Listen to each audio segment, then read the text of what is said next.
রাজধানীর মিরপুরে অবস্থিত মেরাজ কনভেনশন হলে সম্পন্ন হয়েছে আশেকে রাসূল আসাদুর রহমানের বিবাহোত্তর সংবর্ধনা।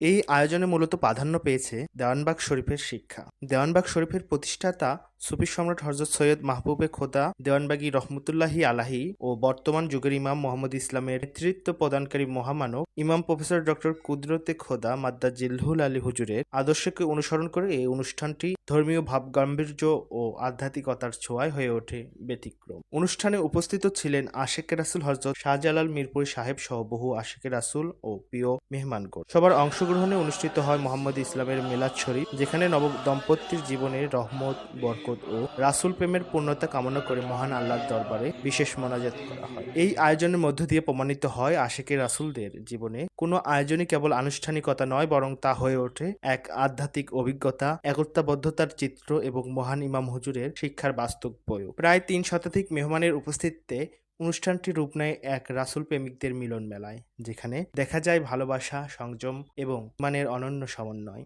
এটি শুধুমাত্র একটি বিবাহ অনুষ্ঠান ছিল না, ছিল মোহাম্মদ ইসলামের আদর্শে গড়া এক অনুপ্রেরণামূলক দৃষ্টান্ত, যা সমাজে সরলতা, সংযম ও আধ্যাত্মিকতার গুরুত্বকে স্মরণ করিয়ে দেয়।